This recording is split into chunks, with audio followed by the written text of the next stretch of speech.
Welcome, everybody, to another episode of Goer Live, where we bring you some of the most interesting people and stories in the sport of snowmobiling. Today, we're joined by the legendary Steve Scheuring. He's a former oval racer who launched the Scheuring Speed Sport Snocross team in 1998. Since then, Steve's team and its amazing black AMSOIL sleds have become a staple of the sport. His highly professional team has won multiple championships, earned more than 300 podium finishes, and also gives back to the sport in many different ways. He also owns and operates the Climb Compound, a highly professional practice track in northern Minnesota. Let's bring him in. And joining us now is Mr. Steve Scheuring, live from, what is it, Gilbert, Minnesota up there? It's actually Aurora, Minnesota. It's the recreation center of the range. Yes, it most certainly is. Well, we really appreciate you taking the time today. You and I have done one of these discussions before. So for people that have, aren't maybe really familiar with how you got into this sport from your oval racing beginning to how you got into snowcross and stuff, we'll link to that in the links below.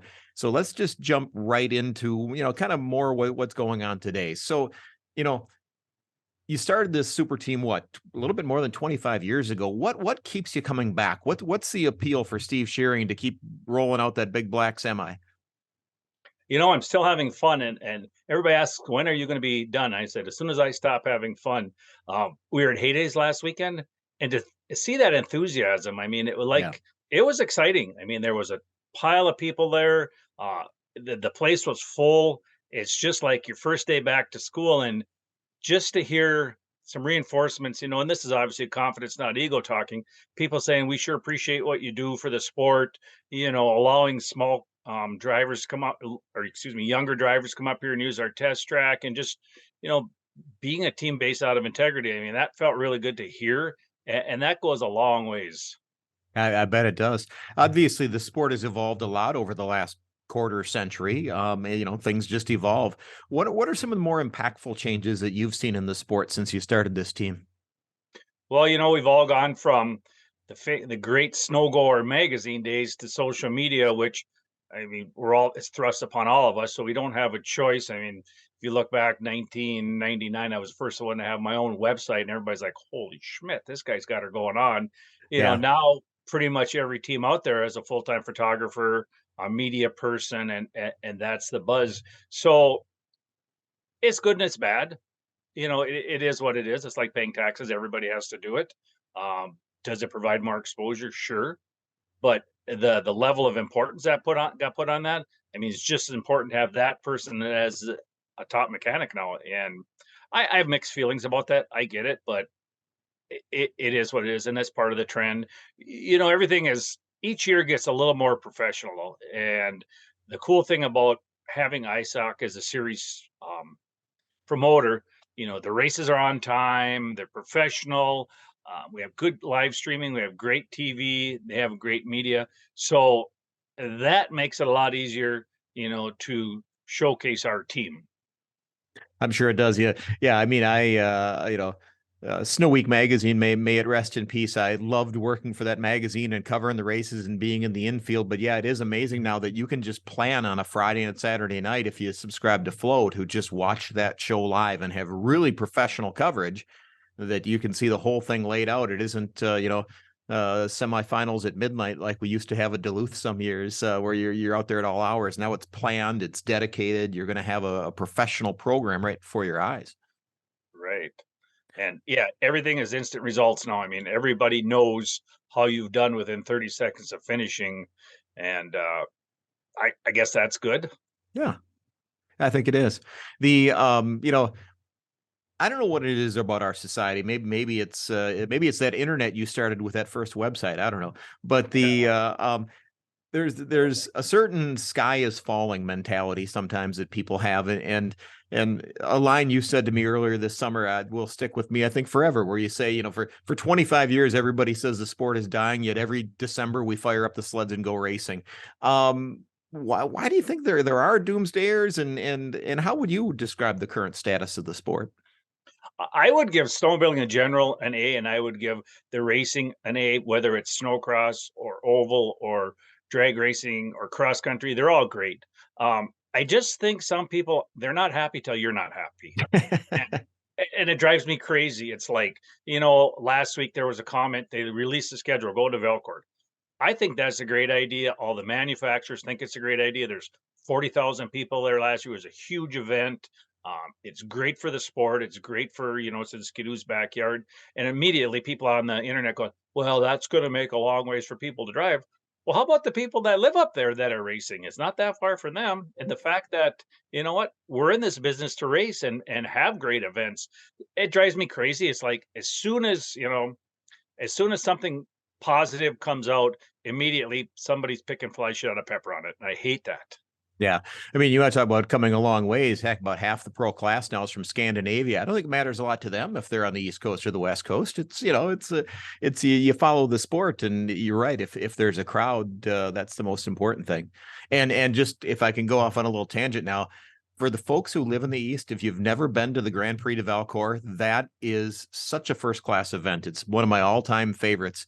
Between the oval racing, the snowcross racing, all the different things they do there, that's a must see. But I'll get off my soapbox for now. Okay. Uh, um, You better so explain to some of these people what a soapbox is, because I got a feel that half our crowd doesn't know idea what a soapbox you is. know what? I don't think I've ever seen a soapbox for that matter. I don't know where that saying comes from, but that's neither here Yeah. nor there. So there've been a lot of changes in the pro class this year. By my count, I think there's 4 of the top 10 racers that are back with the same team they raced for last year.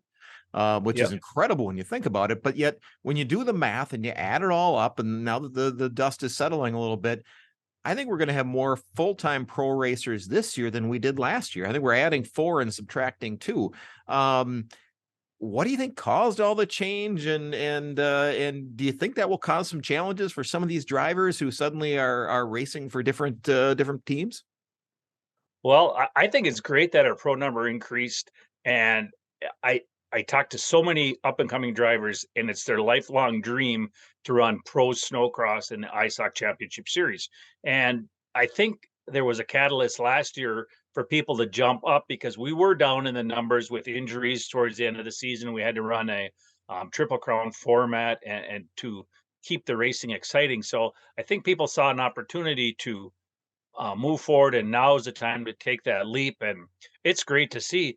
And it seems like whenever a team or two leaves, a team or two shows up. So, that number always stays there. And I'm guessing we're going to the first race with 16 to 18 pros, which is a pretty encouraging number.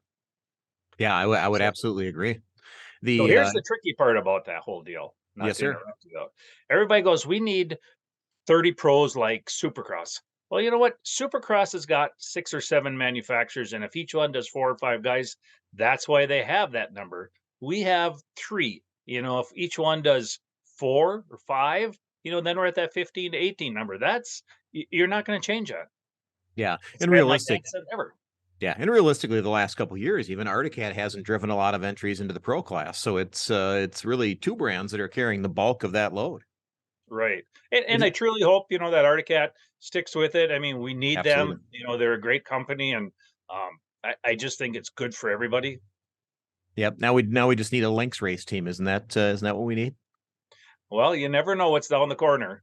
Yep, absolutely. So one of the teams that has changed slightly this year is a team called Scheuring Speed Sports.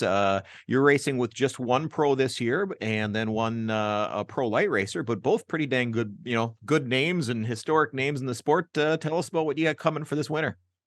So what happened was Logan Christian retired at the end of the season, and great racer, great kid. At 31 years old, he decided, I'm having a family and I want to move forward. Totally respect that.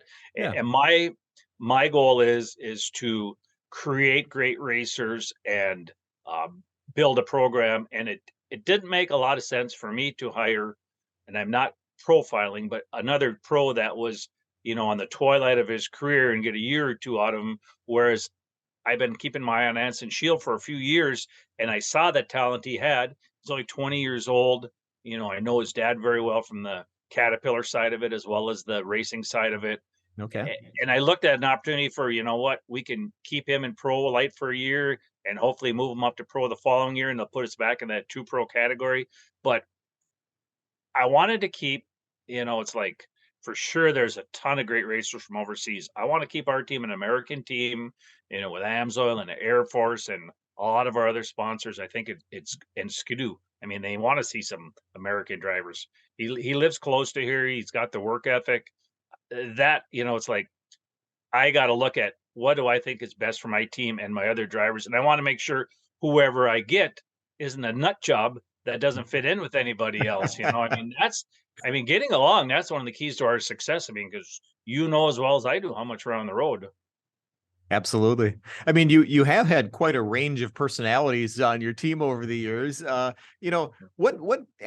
all those experiences, what do you look for in a racer, and what lessons have you learned about that over the years in terms of when you're trying to narrow down to a personality type and a work ethic type? Well, I look for attitude. That's the first thing. Yeah. It's like willingness to work with other people, the willingness to learn.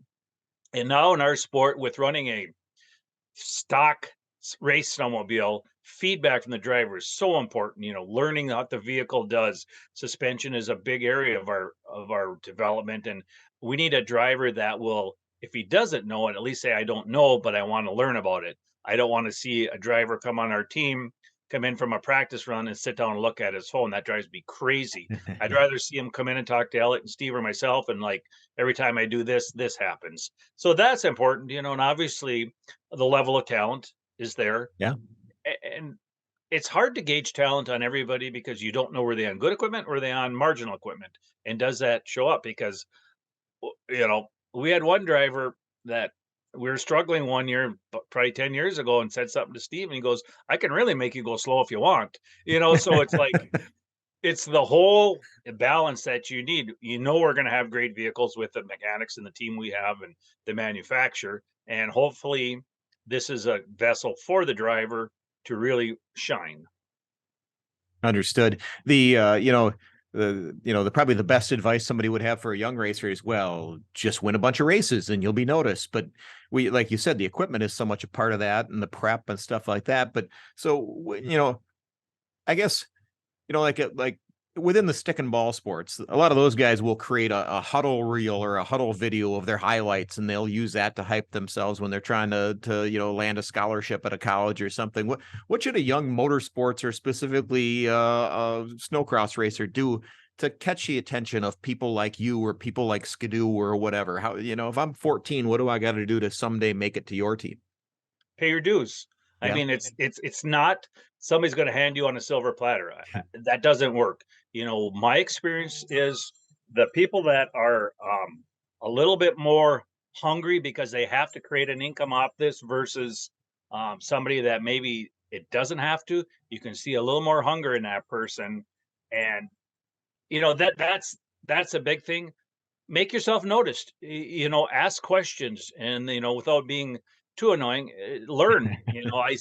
I mean, I have a ton of people that come up to the climb compound every fall to test, and I can see some of these young kids that really want to become a great racer. They'll ask for something very politely, and they'll embrace what we do, and it's just, you can kind of see where the cream of the crop is coming. It doesn't mean they all make it, just like motocross or anything. It's like it gets narrow at the top, but you can Mhm. kind of see a lot of these young kids that are putting in the work, and the sacrifices that most of the time it's their mom and dad are making, in the trailer, sleeping in the trailer, making sure, their son or daughter's taken care of. It's cool to see, but you need to see that hunger too. Yeah. Speaking of hunger, I've discussed this with other people, but I don't know if you and I have ever discussed it. Over the years, there's been some racers, including some extremely talented racers, who maybe get off to a bad start in a race, or something happens in the first lap where they're a little bit back. And just standing beside the track, watching them, I can see that all of a sudden their heart isn't into it. I don't know if it's the way they carry their shoulders and their elbows or what it is, but sometimes you just see a guy isn't trying as hard as some of the other people in the track. And I've always appreciated the person who the last three laps is still moving forward instead of moving backwards. Is that something you also kind of watch for? For sure, I noticed that, and I kind of, as like when I go golfing, if I have a bad first hole, I'm like, do I try to pick it up or do I go, well, I'll wait till next round? It's like you got to dig for every point. That's when you're chasing a championship. We won a championship by 4 points. We lost a championship by 4 points. It's like I try to tell everybody, get every single position you can out there. And even if you come from the back, ride as hard as you can and learn something. Learn about the vehicle. Because when you go slow and you're putting out there, two things are going to happen. You're setting yourself up for injury. Somebody might come over, jump and land on you, and the vehicle's not going to work because the vehicle's designed to work at high race speeds. So yeah, that bugs me too.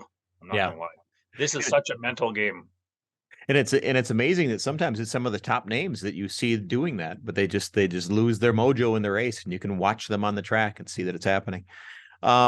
So let's switch a little bit to what it's like to be a part of the traveling road show that is the snowcross world. So people see the sleds flying through the air on a weekend, and it's all exciting and glamorous and cool under the lights. But in terms of getting there, let's start preseason. When do you get your sleds? What do you do to the sleds? What's happening in, I don't know, October, November to start this whole shenanigan off?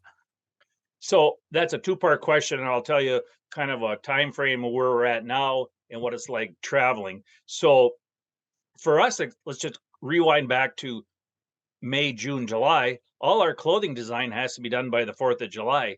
So while everybody's else out partying on the 3rd of July, me and Dustin from Climate 10 o'clock at night are making final changes on our clothing to hit the deadline. So it's like I always equate it to the Air Force. What do you do when you're not at war? You get ready for war. So it's that. It's a lot of postmortems. What didn't work last year? What do we need to improve on? Obviously, driver contracts. If you don't have drivers under contract, sponsored contracts.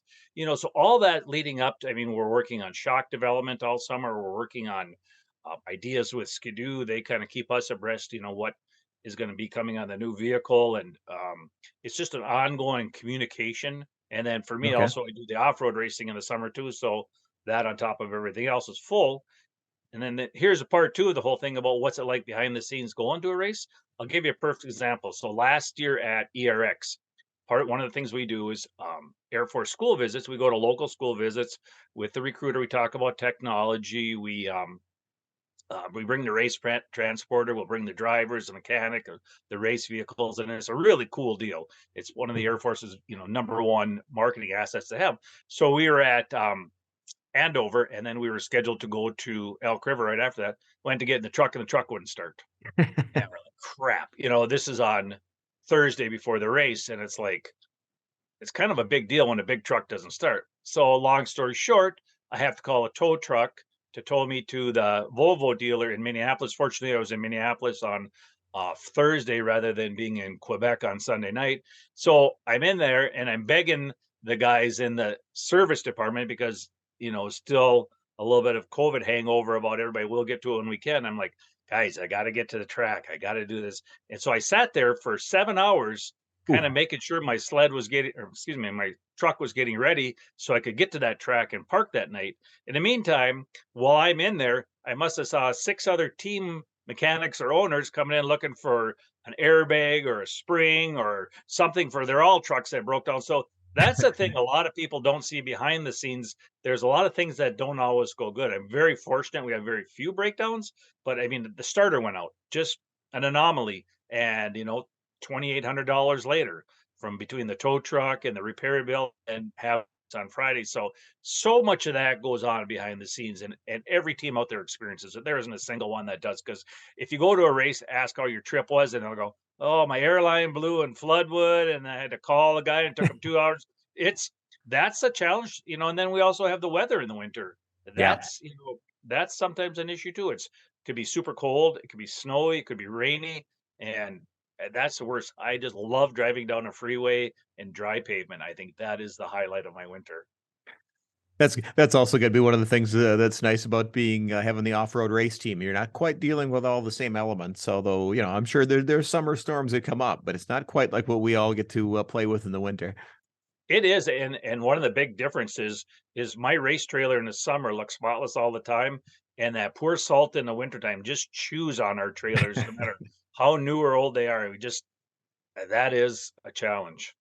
So let's go back to then the machine prep. When do you get the race sleds, and what's happening in the weeks from that race sled, from the time it arrives to the time you're putting it out on the test track? What do you guys tear it all the way down to the last bolt, and what are you looking for, and what are you doing with it?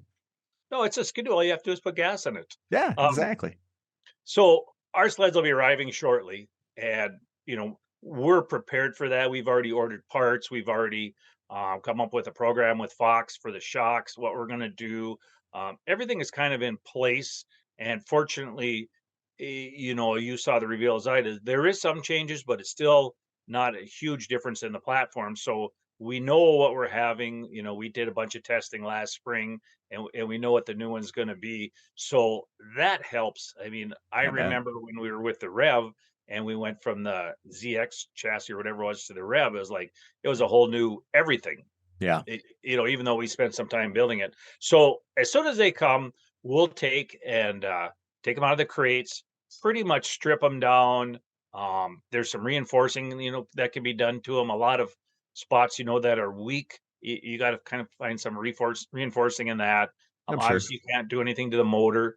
Just a lot of alignment, a lot of truing things up, a lot of reinforcing, making sure our shocks fit because every year if the suspension points change, the shock mounting's a little bit different. Those are big things. And then as soon as like we can usually make snow starting around Halloween up here. So usually around the 5th of November, my guys are pretty close out riding. And it seems like it takes 3 to 5 days, kind of blow the snot out, get the calluses on your hands before you can really start tuning anything. So that helps. And then once we get to the point where they're comfortable on the vehicle again, then it's like, okay, every time you go out there, I want you to try something different so that you know what happens when you do this, or if this shows up at a race, you know what to do. And I'll say Hunter's fantastic. He's very good with feedback. He comes in and he spends a lot of time talking to Elliot, Steve, and myself about what the vehicles are doing.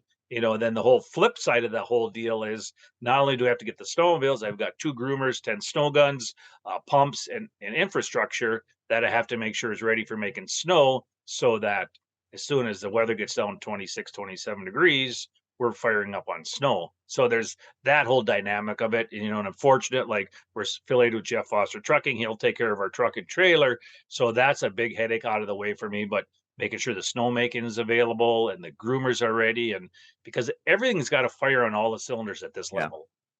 A couple of years ago, I can't remember who the heck I was talking to, but they said something. Well, Scheuring's lucky because he's got the test facility right at his place. And I said, "Do you have any idea what it probably takes to build that test facility and build the track every year? That's lucky. Everybody else just goes and pays their admission and shows up. But somebody's got to build that track and groom that track and take care of all that. But that's another Yeah, story and you altogether. know what? I'm fortunate that I have some really good guys that'll make snow. But there was a time when I would spend 7 days here and never leave. I'd never go home for Wow. 7 days because I wanted to make sure everything was working right. And it's like, well, everybody else was tucked in watching Walt Disney. It's 2 o'clock in the morning and we're making snow here.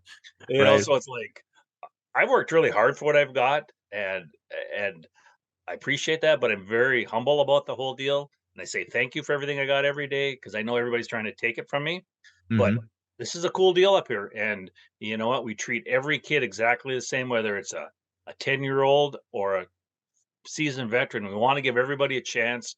And, just one of the reasons I do that with our track is I remember going to Spear Mountain when I first started racing. Nobody had even been on a snowmobile yet. Yeah. Kids are getting hurt. They're not running good. They're losing interest. I'm like, we got to figure out some way to generate interest and make these kids more competitive at the first race. And it's made a huge difference. I'm sure it has. From a racer's perspective, I mean, it's easy to think that these people are, training year round and this is their only life, but they're human beings too. Do most racers, is it kind of like football players where from the 4th of July on, suddenly you're really kicking your training into high gear, and by the time they show up to you, they're in pretty good shape? Or how does that generally work for the racers? So I can only speak for my team, but like, let's just take Hunter, for example. We'll finish our last race first week of April, second week of April. He'll take a week or two off, Okay. just maybe take a little vacation. And then he's right back at it because what he tells me, and a lot of people like, if you slack off for a couple months, you lose so much that it takes you those couple months to get back to where you were. So I don't want to say it's easier because it's a lot of work, but Yeah. if you can maintain that and then continue to strengthen that come the fall, you're going to be a lot better in shape. You're not playing catch up because if you have to if you have to play catch up the first race, you are screwed. Yeah. And you can see the racers out there that are not in shape. Their heads are bobbing, and Yeah. uh, it's hard. I mean, that I don't care what anybody says. I think snowcross is the hardest sport on the planet. So the real key would be, not becoming doughy like me. You got to actually stay in shape. I don't think you're doing it all, John. Yeah, sure, you bet. So once the season gets rolling, so let's pretend you got to one of the back-to-back weeks here. So it's Saturday night. You've finished racing. The sleds are tucked in the trailer. What happens between leaving the track on Saturday and the next time it's racing again on the following Friday? What does that week look like for you and the team members? So our team's a little unique compared to other teams because of our activations with the Air Force and people like that. Sure. So usually what we'll do is myself, and if Tony's driving with me or somebody else, we'll leave Saturday night after the races and be home 3 o'clock in the morning, Sunday morning, if it's not too far away, or 5 o'clock in the morning.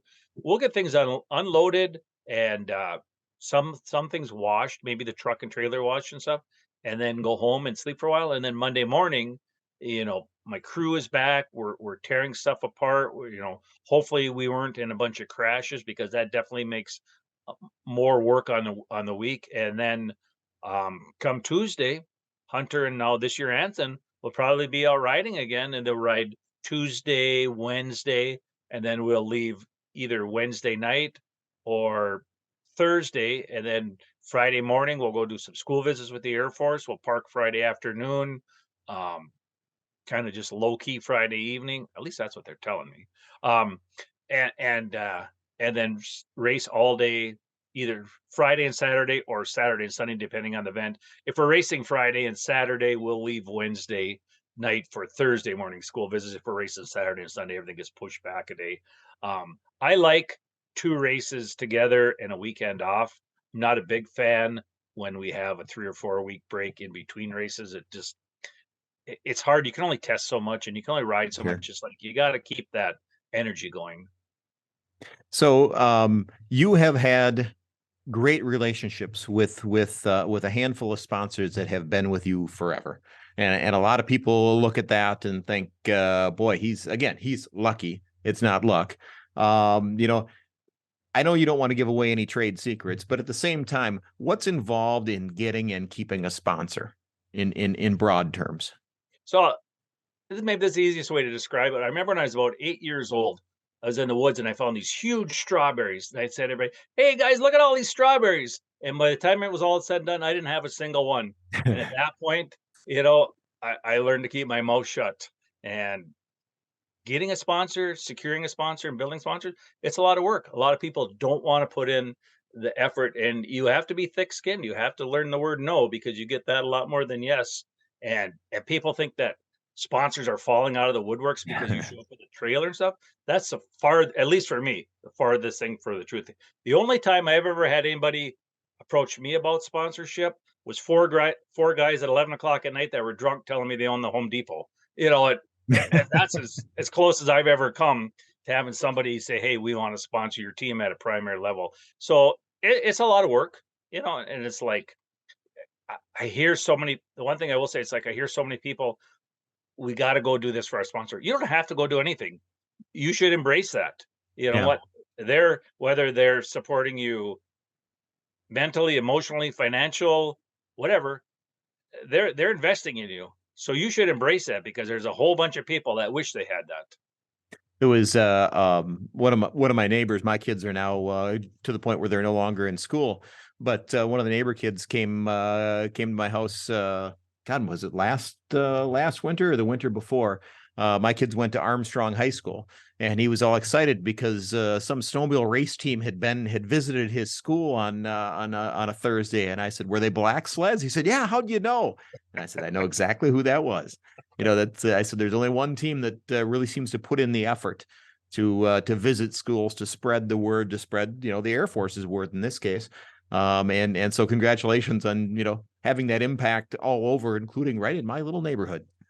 And it's like, not always just the Air Force is like the coolest people work there. I mean, that's the best part about our partnership, is the people that are there. And it's not always about getting recruits to sign up or potential airmen. It's also about inspiring kids and telling them, hey, I came from a town of 1,300 people. I couldn't afford to go to college. I went to school for heavy equipment. This is what I've always wanted to do. And now I'm making my living on my dream job, just to really 3D it, that this can happen if you put your mind to it. And it, it's amazing. A lot of classes are real engaging and some of them are a little more reserved, but usually the ones that are reserved at on night, they'll light up on Facebook. Yeah, the AMSO Air Force race team was here, coolest thing ever. And they got a picture of the transporter or a picture with Yeah. Hunter, so it's really cool to see that. And like you say, how someone else has been there, or, you know, it's just neat. Brody Bosey, the guy that does our social media, he goes, yeah, I remember when you guys came to our high school. I was in 11th grade. I'm like, oh my God, I'm dating myself now. Fabulous. And now Brody's a dad. So yeah, Um, you know what? I work hard at what I have. yep. All right. So people tell me I should keep these, I could go on all day talking to folks like you, but that I should keep these podcasts short. So we'll do a quick speed round to wrap it up. Highest point in the history of your team. Oh, I think the year we went 1, 2, 3 at Spear Mountain in the pro class, that Yeah. was pretty cool. Nobody's ever matched that. Yeah. Okay. Most dedicated racer you've ever had. Oh, that's a long list. You know what? Hunter's right there. Carl Schmitzy's right there. Robbie Malinowski's right there. There's a lot of them. It's like that's a pretty long list, and hopefully Anson will be on that list this year too. There's a lot of them, so I can't give you a one on that one. Okay. Lincoln, all of them are good. The biggest personality you've ever had on your race team. Chris Vincent, Yeah, I suppose. and I could tell you some pretty good stories off camera on that one. I suppose we'll do it off camera. Favorite all-time event? For sure I like Spear Mountain. It's a hometown race for Amsoil. I love Canterbury. I love that setting. I wish we had 8 Canterbury style events that we could go to, because, Yeah. it's like there's like usually 5 really good events, and there's maybe 3 okay events, and we're always trying, I give Carl credit. He's always trying to, make those 3 better, but it's such a challenge with location, weather, timing, all that. So I like New York. Great fans out in New York. I like Velcourt. It's a home base for us, and it's cool to see that passion from they're out there at 20 below drinking beer at 10 o'clock in the morning, and they're fans. They want to see you race all day. It's neat to see. Absolutely. So the thing you're most looking forward to this winter? Championship, same as Yep. every year. It's what we quest for, and everybody knows, it's harder each year than easier because the vehicles are so much easier, and you need to find that 3 or 4% that nobody else can find. We have a very solid team, I have solid sponsors. So I really created a pattern of what needs to be done to go racing. And fortunately, I'm at a point in my career where I don't have to, knuckle under. Somebody says, I want this, or if a driver wants to come, I want to do this. If I was 21 and have to sell my soul to create a team, I might have ended up with a different driver, but I'm like, this is our team. This is the way we do it. I'm going to give you 100% of what I have all the time. And I expect the same from you. We started out the interview with this question, but I'm going to ask you again, just given the background of all those big X's on the wall behind you and the word champion over your left shoulder and all that. Why do you keep doing it? And how long are you going to keep doing it? So why I keep doing it, I'm having fun, and I'm going to keep doing it until I stop having fun. When I'm not having fun doing this, then I'm going to quit. I'm very fortunate, we have long-term sponsors and long-term employees. Um, Obviously, we go for the championship every year. We're leading in the off-road series. We're leading the championship with 1 race left to go. So hopefully we can ring that bell next week in Oklahoma. It's just, I love the environment.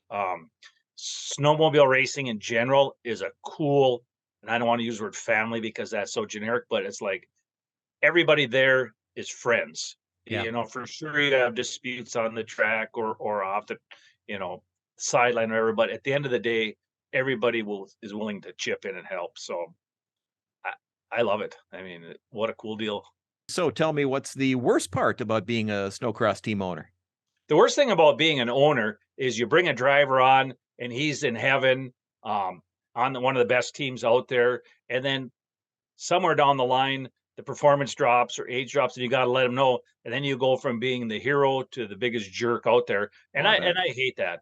That's the one thing I hate. It's like, I don't do this because I'm disliking you. I'm doing this because unfortunately this is a performance-based business, and we all have to understand that we need to keep moving forward.